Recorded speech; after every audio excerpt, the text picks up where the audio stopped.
Добро вечер. Време е за ново саботно издание на Вестите од културата. Во продолжение да погледнеме што ја одбележа оваа работна седмица.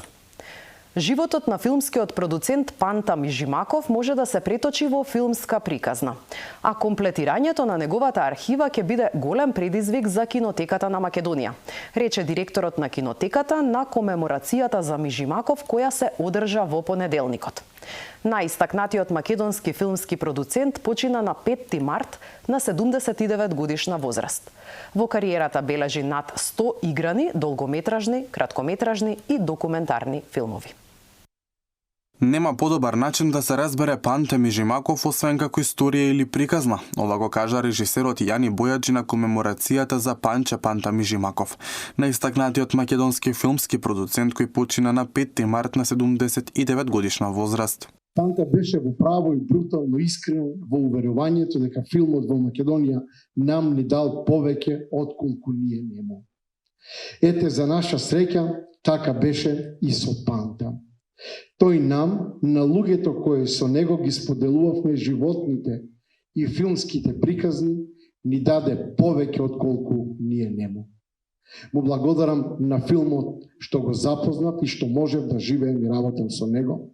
Беше чест и задоволство да се биде дел од историјата на македонскиот филм. Мижимаков во кариерата бележи над 100 играни долгометражни, краткометражни и документарни филмови. На кинотека на Македонија чува стотици документи од домашни и странски продукции и копродукции на кои работел тој.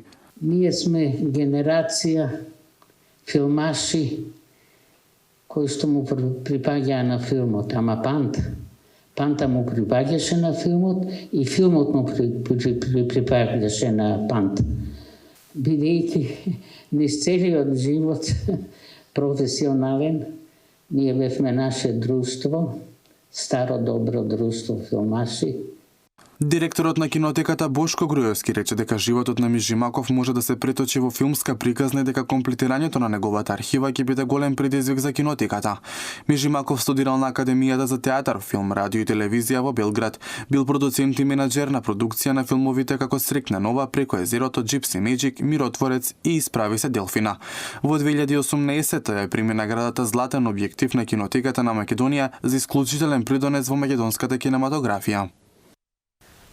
Во чест на роденденот на мајката на сите македонски писателки Оливера Николова, издавачката куќа Арс Ламина ја востанови наградата Оливера Николова за најдобар необјавен роман за деца и млади.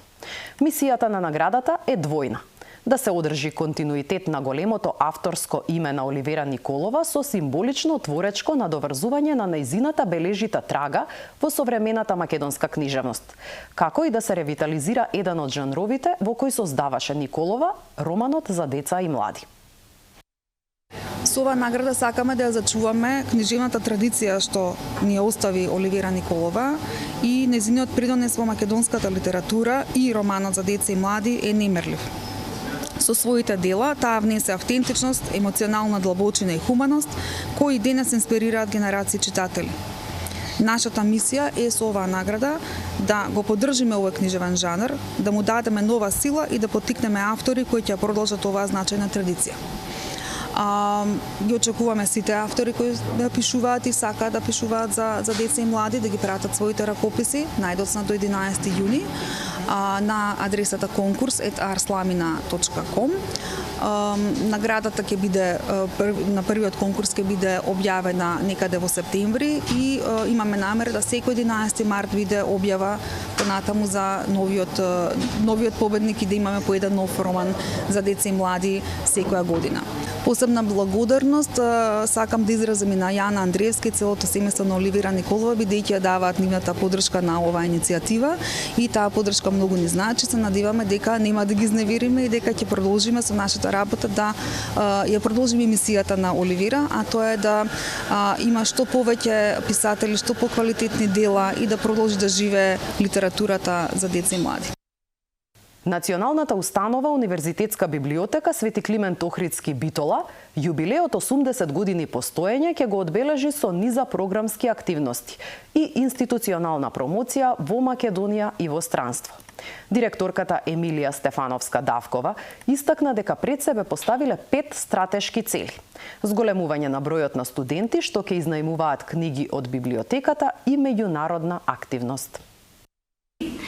Да овозможиме пристап на секому кој што сака да истражува, тука се однесува на стручната и научна фела, да дадеме поддршка на сите истражувачки заедници, посебно за подобрување на економската и социјалната компонента на нашето општество, да го збогатиме културниот живот на нашата нација, нашиот град пред се и нашата држава, и да овозможиме услови за зголемување на базата на знаење и базата на податоци. Развојниот дел од програмата продолжува и со едукација на библиотекарите. Во разговор со дел од вработените, открив дека дел од вработените во скорешниот период не биле испратени на стручно усавршување за основните обуки кои што се потребни за ракување со библиотечен материјал, па јас планирам да вложам буквално во сите вработени, без разлика во кој период тие се вработени во оваа институција, и да се даде можност тие да одат на стручно усовршување и обука, а со тоа и да им се овозможи нивен личен напредок. Тука ги завршуваме вестите од културата. Со нови содржини се гледаме утре во истиот термин. Останете со програмата на телевизија Алфа.